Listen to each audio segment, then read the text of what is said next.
اور اس میں جو ہے وہ فقہی اور شرعی مسائل کو جمع کیا گیا ہے۔ آج ہم گفتگو کریں گے کہ نماز کے پہلے رکن یعنی قیام کا بیان، نماز کا پہلا رکن قیام ہے، اس کے حوالے سے جو سوال جواب ہے وہ ان کو جمع کیا ہے۔ سوال: قیام سے کیا مراد ہے؟ جواب: قیام کھڑے ہونے کو کہتے ہیں، اور کھڑے ہونے سے ایسا سیدھا کھڑا ہونا مراد ہے کہ گھٹنوں تک ہاتھ نہ پہنچ سکے، اس کو کہتے ہیں قیام۔ کہ آپ بالکل ایسے سیدھے کھڑے ہو گئے کہ آپ یوں اگر کریں تو آپ کا ہاتھ گھٹنوں تک نہ پہنچے، یہ قیام ہے۔ اگر آپ یوں جھک کے کھڑے ہیں آپ کا ہاتھ گھٹنوں تک پہنچ جاتا ہے وہ قیام نہیں کہلائے گا۔ تو دیکھو کتنی پتہ کی بات کر دی ہے کہ قیام کی ڈیفینیشن کر دی، اس کو ڈیفائن کر دیا ہے کہ قیام کس کو کہتے ہیں، کہ آپ سیدھے ایسے کھڑے ہو جائیں کہ اگر کھڑے کھڑے آپ گھٹنوں تک ہاتھ پہنچانا چاہیں، آپ کے ہاتھ گھٹنے تک نہ پہنچے بلکہ آپ کے ران پہ رہ جائے۔ اس کا مطلب ہے کہ آپ بالکل شرعی طور پہ قیام صحیح کر رہے ہیں۔ یہ بتائیں۔ سوال: قیام کس قدر اور کس نماز میں فرض ہے؟ جواب: فرض اور واجب نمازوں میں اتنا کھڑا ہونا فرض ہے جس میں بقدر فرض قرات پڑھی جا سکے۔ بقدر فرض قرات پڑھی جا سکے یعنی جتنی قرات فرض ہوتی ہے اتنی قرات پڑھی جا سکے، اتنی دیر تک جو ہے وہ قیام کے اندر کھڑا ہونا ضروری ہے۔ ظاہر ہے کہ قدر فرض کتنی ہے وہ پہلے گزر چکا ہے کہ تین آیتیں جو ہے وہ قرآن کریم کی سورہ کوثر جتنی، یا یہ کہ ایک لمبی آیت جو ہو جو تین آیتوں کے برابر ہو، اتنا جو ہے وہ پڑھنا قرآن کریم کی فرض ہے۔ لہذا اتنے پڑھنے تک جتنا ٹائم ہے یہ مقدار جو ہے وہ قیام کی ہوتی ہے۔ سوال: اگر کھڑے ہونے کی طاقت نہ ہو تو کیا کرے؟ جواب: بیماری یا زخم یا دشمن کے خوف یا ایسے کسی قوی عذر کی وجہ سے کھڑا نہ ہو سکے تو بیٹھ کر فرض اور واجب نمازیں پڑھنا جائز ہے۔ فرض اور واجب نماز ہے بیٹھ کے پڑھنا، کہ فرض اور واجب اس لیے کہا کہ فرض اور واجب نماز میں قیام بھی ضروری ہے، قیام کرے۔ ہاں نفل نماز آپ بیٹھ کے پڑھ سکتے ہیں، لیکن فرض اور واجب نماز کے لیے کھڑا ہونا ضروری ہے۔ لیکن اگر قوی عذر پیش آ گیا، زخم ہے یا انسان کی جو ہے وہ کمر میں درد ہے یا اور کوئی ایسا عذر ہے کہ بیٹھ نہیں سکتا، تو پھر کھڑے ہو کے جو ہے وہ کھڑا نہیں ہو سکتا، تو پھر جو وہ بیٹھ کے نماز پڑھ سکتا ہے۔ سوال: نفل نماز میں قیام کا کیا حکم ہے؟ جواب: نفل نماز میں قیام فرض نہیں ہے، نفل نماز میں قیام فرض نہیں ہے۔ بلا عذر بھی بیٹھ کر نفل نماز پڑھنا جائز ہے۔ نفل نماز اگر بیٹھ کے بلا عذر آپ پڑھیں تو وہ پڑھنا جائز ہے، لیکن بلا عذر بیٹھ کر نفل نماز پڑھنے سے آدھا ثواب ملتا ہے۔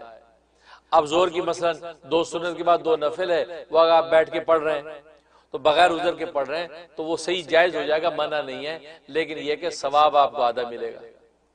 اسی طریقے سے اور نمازوں میں جہاں جہاں نوافل ہیں کہ بیٹھ کے اگر پڑھا تو فرمایا کہ اس میں ثواب آدھا ہو جائے گا، لیکن یہ کہ پڑھنا جائز۔ اب آگے عنوان ہے نماز کے دوسرے رکن یعنی قرات کا بیان۔ سوال: قرات سے کیا مراد ہے؟ جواب: قرات قرآن مجید پڑھنے کو کہتے ہیں، یعنی قرات جو قرآن مجید پڑھنے کو کہا جاتا ہے کہ آپ قرآن مجید اب تلاوت کریں، یہ ہے قرات۔ اچھا یہ لفظ قرات ہے، قرت نہیں ہے۔ یہ عام لوگ جو ہے گفتگو قرت بولتے ہیں، مطلب ابھی جو ہے وہ قرت فرمائیں گے قاری مقبول صاحب، اب وہ مسجدوں کے صدر ہوتے ہیں، سیکرٹری ہوتے ہیں، وہ اناؤنس کر رہے ہوتے ہیں قاری مقبول صاحب قرت فرمائیں گے، قاری صاحب بڑی سی قرت فرمائی، تو قرت کا معنی ہوتا ہے ہلاکت۔ یہ قرت کہنا جائز نہیں، قرات لفظ قرات، تو قرت نہ کہیں، اس کی اصلاح کریں، یہ عام لوگ سارے قرت بولتے ہیں۔ سوال: نماز میں کتنا قرآن مجید پڑھنا ضروری ہے؟ جواب: کم از کم ایک آیت پڑھنا فرض، ایک آیت پڑھنا فرض اور سورہ فاتحہ پڑھنا واجب۔ ایک آیت پڑھنا فرض ہے، سورہ فاتحہ پڑھنا واجب ہے، اور فرض کی پہلی 2 رکعتوں اور نماز وتر اور سنت اور نفل کی تمام رکعتوں میں سورہ فاتحہ کے بعد کوئی اور سورت یا بڑی ایک آیت یا چھوٹی 3 آیتیں پڑھنا بھی واجب ہے۔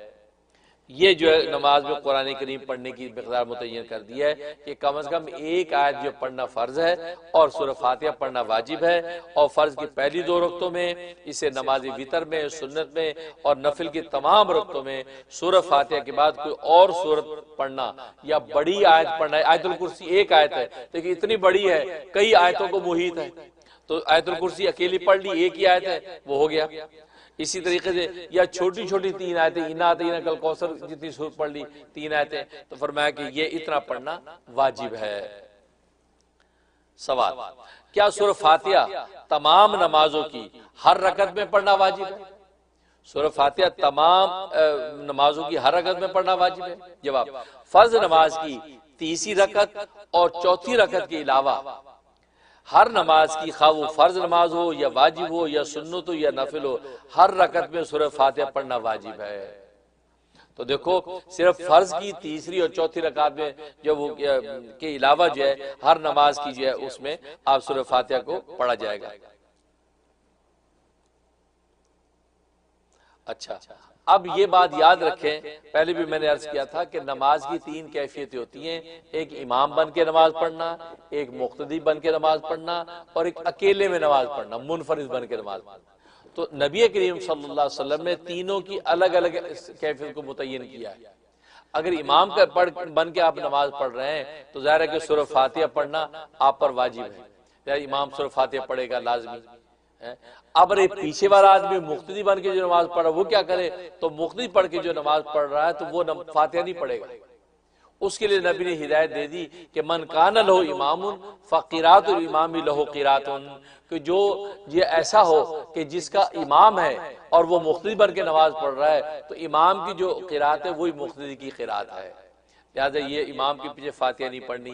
قرآن کریم میں بھی یہ حکم ہے، اذا قرئ القرآن فاستمعوا لہ وانصتوا لعلکم ترحمون، جب قرآن پڑھا جائے تو اس کو کی طرف توجہ کرو اور غور سے سنو تاکہ تم پر رحمت نازل کی جائے۔ لہذا امام جب قرات کر رہا ہے، بھلے وہ سری قرات کر رہا ہے، آہستہ کر رہا ہے، بھلے جہری اونچی کر رہا ہے، آپ نے اللہ اکبر کر کے بس پیچھے ہاتھ باندھ لینے ہیں، امام جو ہے وہ آگے سورہ فاتحہ پڑھ رہا ہے اور سورت ملا رہا ہے۔ یہ مسئلے کو اچھی طرح سمجھ لیں۔ اور دوسری کیفیت ہوتی ہے منفرد اکیلے نماز پڑھنے کی، تو اکیلے منفرد جب نماز پڑھیں گے تو آپ فاتحہ پڑھیں گے۔ تو گویا کہ امام اور منفرد ان دونوں کے لیے حکم ہے کہ آپ کو فاتحہ ہر ایک میں پڑھنا ہے، لیکن مقتدی کر کے آپ تابع ہو کر نماز جب پڑھیں گے تو حکم بدل گیا، اس کے لیے الگ ہدایت دے دی گئی کہ آپ مقتدی بن کے امام کے پیچھے فاتحہ نہیں پڑھیں گے۔ یہ اس حقیقت کو سمجھ لیں۔ سوال، اگر کسی کو ایک آیت بھی یاد نہ ہو تو کیا کرے؟ کیا کرے؟ جواب، سبحان اللہ یا الحمدللہ بجائے قرات کے پڑھ لے۔ کہ اگر کسی کو کچھ بھی نہیں آتا پیچھے کھڑا ہو کے سبحان اللہ الحمدللہ الحمدللہ پڑھتا رہے تو یہ قرات کی جگہ پڑھ لے، اور جلد سے جلد اس پر قرآن مجید سیکھنا اور یاد کرنا فرض ہے۔ یاد نئے نئے جو مسلمان ہوتے ہیں ان کو آپ سبحان اللہ یاد کرا دیں کہ آپ سبحان اللہ کر کے قیام کریں، پھر رکوع میں چلے جائیں، اور اسی طرح الحمدللہ کر کے آپ جو قرآن کی جگہ پڑھتے رہیں، لیکن جب جلد از جلد آپ کسی قاری حافظ قرآن سیکھیں۔ قرات فرض کی مقدار یاد کر لینا فرض اور واجب کی مقدار واجب ہے، اور نہ سیکھنے میں سخت گناہ گار ہوگا۔ یعنی قرات جو فرض کتنی؟ ایک آیت جو وہ یاد کر لینا فرض، یاد ہو اتنی آیت تو یاد فوراً کر لے، اور واجب کی مقدار یعنی 3 آیتیں پڑھنا، تو گویا کہ یہ ایک بڑی آیت جو 3 کے برابر تو واجب ہے، اتنی مقدار واجب ہے، اور نہ سیکھنے میں سخت گناہ گار ہوگا۔ اب اگر کوئی نہیں سیکھتا اور الحمدللہ یا سبحان اللہ پہ ساری زندگی گزار رہا ہے تو وہ گناہ گار ہو رہا ہے، اس کو چاہیے کہ قرآن سیکھنے کی کوشش کرے۔ سوال، قرآن مجید کس کس نماز میں زور سے پڑھنا چاہیے؟ جواب، امام پر واجب ہے کہ نماز مغرب نمبر 2 اور عشاء کی پہلی 2 رکعتوں میں، نماز مغرب اور عشاء کی دونوں رکعتوں میں، اور فجر اور جمعہ اور عیدین کی نمازوں میں، اور رمضان المبارک کے مہینے میں تراویح اور وتر کی نمازوں میں آواز سے پڑھے۔ اس میں جہری قرات کی جائے گی، یعنی اونچی بلند آواز سے بالجہر پڑھا جائے گا، یہ حقیقت یاد رکھیں۔ سوال، کن نمازوں میں قرات آہستہ کرنی چاہیے؟ جواب، نماز ظہر اور نماز عصر میں امام و منفرد سب کو، اور نماز وتر میں منفرد کو قرات آہستہ کرنی چاہیے۔ نماز وتر میں منفرد کو قرات آہستہ کرنی چاہیے، تو گویا کہ یہ مقام ہے جس میں آہستہ قرات ہوگی۔ سوال، زور سے پڑھنے کی کیا مقدار ہے؟ کتنا زور سے پڑھے؟ جواب، زور سے پڑھنے کا ادنا درجہ یہ ہے کہ اپنی آواز پاس والے شخص کے کان میں پہنچ سکے۔ اب اتنی آواز سے پڑھ رہے ہیں کہ پاس والے کو آپ کی آواز پہنچے، یہ اس کو جہری کہتے ہیں، ادنا درجہ جہری کا ہے۔ اور آہستہ پڑھنے کا ادنا درجہ یہ کہ اپنی آواز اپنے کان میں پہنچ سکے۔ اب آہستہ جو پڑھ رہے ہیں، آہستہ ایسا پڑھیں کہ آپ خود سن رہے ہیں کہ آپ کیا پڑھ رہے ہیں۔ بعض لوگ بالکل ہی منہ بند کے گھر کے کھڑے ہوتے ہیں، وہ پڑھتے نہیں آپ جی میں پڑھ رہا ہوں، پھر اندر پڑھ رہے ہو، ہاں باہر پڑھیں بھائی، کیونکہ زبان سے پڑھنا ضروری ہے، دل میں پڑھنے سے نماز ادا نہیں ہوگی۔ بہت سے لوگ ہوتے ہیں اکیلے نماز پڑھ جائیں، امام کے پیچھے تو منہ بند کر کے آپ کھڑے ٹھیک ہے، لیکن یہ اکیلے پڑھ رہے ہیں اس میں منہ بند کر کے کھڑے، نماز بھی ان کی ہو گئی نہیں، ایسے نہیں ہوگی۔ تو ان کو جو ہے زبان سے پڑھنا ہے، آہستہ پڑھنا ہے، لیکن ایسی آہستہ کہ خود تو سنیں۔ سوال، جن نمازوں میں آواز سے قرات کی جاتی ہے انہیں کیا کہتے ہیں؟ جواب، انہیں جہری نمازیں کہتے ہیں، جو وہ اونچی پڑھی جاتی ہیں، وہ جہری نمازیں کہلاتی ہیں، کیونکہ جہر کے معنی زور سے پڑھنے کے ہیں، جہر کا معنی زور سے پڑھنا، اس لیے ان نمازوں کو جہری نمازیں کہتے ہیں۔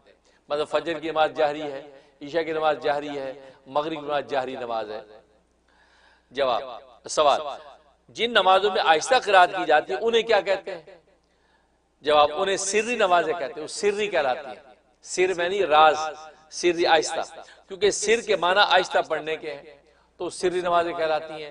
عصر کی نماز، زور کی نماز، یہ سری نماز ہے، تو سری نماز جس میں قرات آہستہ ہوتی ہے۔ سوال، اگر کوئی شخص زبان سے الفاظ نہ کہے صرف خیال میں پڑھ جائے تو جائز ہے یا نہیں؟ ابھی جو میں نے بات کہی تو خیال سے پڑھ رہا ہے، زبان سے نہیں پڑھ رہا، تو جب صرف خیال دوڑا لینے سے نماز نہ ہوگی بلکہ زبان سے پڑھنا ضروری ہے۔ خیال کو دوڑا رہا ہے تو زبان سے پڑھ نہیں رہا، اس صورت میں اس کی نماز نہیں ہوگی، اس کو زبان سے پڑھنا ضروری ہے۔ نماز کے تیسرے رکن یا رکوع اور چوتھے رکن یا سجدے کا بیان۔ سوال، رکوع کی ادنا مقدار کیا ہے؟ جواب، رکوع کی ادنا مقدار اس قدر جھکنا ہے کہ ہاتھ گھٹنوں تک پہنچ جائیں، اتنا جھکنا ہے کہ ہاتھ گھٹنوں تک پہنچ جائیں، تو یہ رکوع کی ادنا مقدار ہے۔ سوال، رکوع کا مسنون طریقہ کیا ہے؟ جواب، اس قدر جھکنا کہ سر اور کمر برابر ہو جائے، سر اور کمر برابر ہو جائے اور ہاتھ پسلیوں سے جدا رہے، یہ ہاتھ جو یہ پسلیوں سے جدا، یوں نہیں کرنا، جدا رہے، اور گھٹنوں کو دونوں ہاتھوں سے پکڑ لیا جائے اور دونوں ہاتھوں سے گھٹنے پکڑ لیے۔ یاد رکھیں یہ مردوں کے لیے طریقہ ہے، عورتوں کے لیے نہیں ہے، عورتوں کا طریقہ آگے آئے گا، عورتوں کا جو طریقہ رکوع کا، کیونکہ عورت کے وجود میں سطر کا لحاظ رکھا گیا ہے، لہذا رکوع میں اتنا نہ جھکے جیسے مرد اپنی کمر کو سر کو برابر کرتا ہے، تو اس کے جو ہے کہ سطر کے خلاف، اس کے پردے اور حیا کے خلاف ہے، لہذا وہ اتنا جھکے کہ اس کے ہاتھ میں گھٹنوں تک پہنچ جائیں، بھائی اتنا جھکے، اور وہاں بھی اس کو پکڑے نہیں، ایسے وہ گھٹنوں پہ ہاتھ رکھ لے، بس اتنا کافی ہے اس کے لیے، اس کے اتنا جھکنا ضروری نہیں، اور یہ ہاتھوں کو بھی اتنا کھولنے ضروری نہیں، بس وہ اپنے آپ کو جتنا سمیٹ کے کرے گی اور پھر اتنا ہی زیادہ جو ہے وہ بہتر ہے، کیونکہ حدیث میں عورتوں کی نماز کا طریقہ زیادہ سطر کے لحاظ سے بتلایا گیا ہے۔ اس کا جھکنا کہ سر اور کمر برابر رہے اور ہاتھ پسلیوں سے جدا رہے اور گھٹنوں کو دونوں ہاتھوں سے پکڑ لیا جائے۔ سوال، اگر بڑھاپے کی وجہ سے اس قدر کمر جھک جائے یا کوئی اتنا کبڑا ہو کہ رکوع کی شکل ہو جائے تو رکوع کس طرح کرے؟ وہ بیچارہ اتنا کبڑا ہو گیا کہ رکوع ہو چکا ہے، وہ رکوع میں رہتا ہے بیچارہ، وہ کیا کرے؟ وہ جیسے کسی منچلے نے کہا تھا، یہ بڑے میاں چلے جا رہے تھے، بالکل کمان بنے ہوئے تھے، تو کسی منچلے لڑکے نے کہا کہ انکل یہ آپ نے کمان کتنے کے لیے ہے؟ وہ جو کمان بالکل کمان بن گئی کمان، کہ یہ کمان آپ نے کتنے کے لیے ہے؟ تو بڑے میاں بھی تو بڑے میاں تھی، زندگی گزاری ہے، کہتا ہے کہ بال سفید نہیں کیے دھوپ میں، تجربے کی، تو مسکرا کے فرمایا بیٹا میری عمر کو پہنچو گے تو مفت میں مل جائے گی، میری عمر کو پہنچو گے مفت میں مل جائے گی۔ تو حقیقت یہ ان کپڑوں پہ کیا ہنسنا کہ زندگی میں کیا ہونے والا ہمیں کچھ پتہ نہیں، آج جوانی کا ناز انسان دکھاتا ہے، اسے اللہ تبارک و تعالی یہ حافظ حفاظت کرے۔ اس لیے فرمایا تو کبڑا ایک رکوع کی شکل بن چکا، آپ کے وہ رکوع کیسے کرے گا؟ تو جواب، سر سے اشارہ کر لے، وہ رکوع میں جھکا ہوا ہاتھ باندھے ہوئے قیام میں ہے تو رکوع کے ٹائم پر سر کا اشارہ کرے تھوڑا سا، بس وہ اس کا رکوع ہو گیا، سر سے اشارہ کر لے، یعنی سر کو ذرا جھکا دینے سے اس کا رکوع ادا ہو جائے گا، کیونکہ اتنا اہم مسئلہ پتہ چلا، پتہ کتنے کبڑوں کو پتہ نہیں ہوگا، پتہ نہیں کیا کرتے ہوں گے، اور نیچے جھکتے ہوں گے تو اور جھک کے ویسے گر جائے گا۔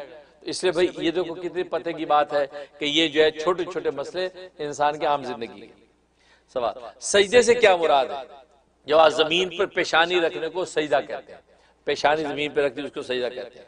سوال، اگر صرف ناک یا پیشانی پر سجدہ کرے تو سجدہ ادا ہوگا یا نہیں؟ کیونکہ آپ جب سجدہ کرتے ہیں پیشانی کے ساتھ ناک بھی تو رکھا جاتا ہے، تو فرمایا کہ اگر صرف ناک رکھ دیا سجدہ ہوا یا نہیں، صرف پیشانی رکھ دی سجدہ ہوا یا نہیں؟ جواب، اگر کسی عذر سے ایسا کرے تو جائز ہے، کسی عذر سے ایسا کرے تو جائز ہے، بلا عذر صرف پیشانی پر سجدہ کیا تو سجدہ تو ہو جائے گا لیکن مکروہ ہے۔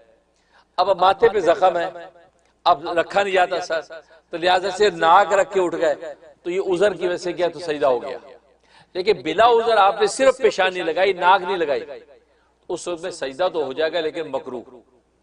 اور بلا عذر سے ناک پر سجدہ کرنے سے سجدہ ادا نہیں ہوگا۔ اگر عذر کوئی نہیں ہے، اب ناک سے ناک لگا دی، یا ناک اتنی لمبی ہے کہ ناک ہی لگی، سر لگ ہی نہیں رہا، سر لگانے کے لیے مزید اور جھکنا پڑتا ہے، تو ناک پہ اکتفا کر کے کھڑا ہو گیا تو سجدہ نہیں ہوا بھائی، کیوں سجدہ پیشانی رکھنے کو سجدہ کہتے ہیں، ناک رکھنے کو سجدہ نہیں کہتے، اس لیے فرمایا۔ سوال، ہر رکعت میں ایک سجدہ فرض ہے یا دونوں؟ دو سجدے ہیں نا، اب ایک فرض ہے یا دو؟ جواب، دونوں سجدے فرض ہیں۔ اب ایک سجدہ کر کے آپ اٹھ گئے اور دوسرا سجدہ نہیں کیا تو فرض آپ کا مکمل نہیں ہوا۔ سوال، اگر پیشانی اور ناک دونوں پر زخم ہو تو کیا کرے؟ جواب، سجدے کا اشارہ سر سے کر لینا ایسے شخص کے لیے کافی ہے۔ ناک پہ بھی زخم ہے، سر پہ بھی زخم ہے، کیا کرے؟ اس میں وہ سجدے کا اشارہ کر لے تو بس کافی ہے، اس کو سر لگانا زمین پہ ضروری نہیں ہے۔ سوال، پہلے سجدے کے بعد کس قدر ٹھہر کر دوسرا سجدہ کرے؟ یعنی پہلے سے دوسرے سجدے کے درمیان کتنا وقفہ ہو؟ جواب، اچھی طرح بیٹھ جائے پھر دوسرا سجدہ کرے۔ اب اللہ اکبر کر کے اٹھ گئے، اب آپ اچھی طرح بیٹھ گئے، کم از کم جو ہے وہ 3 سبحان اللہ کی مقدار ہی بیٹھ کے سبحان اللہ سبحان اللہ سبحان اللہ، پھر اپنے دوسرے رکن میں یعنی اچھی طرح داخل ہو گئے، اب آپ دوسرے سجدے کریں۔ بنا حدیث میں آتا ہے دعا رب اغفر لی ورحمنی واہدنی وارزقنی، یہ والی دعا آتی ہے، یہ دعا پڑھ سکتے ہیں۔ سوال، پہلے سجدے کے بعد کس قدر ٹھہر کر دوسرا سجدہ کرے؟ جواب، اچھی طرح بیٹھ جائے پھر دوسرا سجدہ کرے۔ سوال، عیدین یا جمعہ یا اور کسی بڑی جماعت میں لوگوں کی کثرت کی وجہ سے جگہ تنگ ہو گئی، اتنا رش ہے، یا حرم میں بھی ہو جاتا ہے ایسا، پیچھے والے شخص نے اپنے آگے والے کی پیٹھ پر سجدہ کر لیا تو جائز ہے یا نہیں؟ یہ سوال، یہ ہوتا ہے حرم میں خاص طور پہ، اب جمعے کے لیے اتنا رش ہے جناب، وہ قیام میں تو چلو کھڑے ہو گئے، اب سجدے کی گنجائش نہیں ہے، کیا کریں؟ تو اب سامنے والے کی پیٹھ پہ سجدہ اگر کر لے پیچھے والا تو سجدہ ہو جائے گا؟ جواب، جائز ہے، بالکل ہو جائے گا، سجدہ کر سکتے ہیں۔ ایسی صورتحال پیش آ جائے تو سجدہ اس کے سر پہ کر سکتے ہیں، لیکن سامنے والے کو مسئلہ پتہ ہونا چاہیے، کیونکہ آج کل جہالت اتنی ہے، مسئلہ پتہ نہیں ہوتا، اب پتہ چلے پیچھے والے کو مسئلہ پتہ، اس نے اس کی کمر پہ سر رکھ دیا، اب وہ سمجھے گا پتہ نہیں کیا بلا آ گئی، وہ اٹھ کے کھڑا ہو گیا، اس نے اپنی نماز بھی خراب کی، اس کا بھی سر پرے دے مارا، اور یہ پیچھے گرا تو دوسرے پہ گرا، تو یہ بڑی بے ہنگمی ہو جاتی ہے۔ یہ حرم میں بھی ایسے دیکھنے کو موقع ملے ہیں، لہذا مسئلے اتنے پتہ ہونے چاہیے بھائی۔ اب آپ کی کمر پہ کسی نے سر رکھ دیا تو کم از کم جو ہے اس کو پتہ ہو کہ ہاں بیچارہ کو سجدہ کر رہا ہے، بجائے اس کے اسی کو سر اٹھا کے میاں کیا ہو رہا ہے، اسے غلط ہو جاتا ہے۔ تو یہاں تک جو یہ مسائل ہوئے۔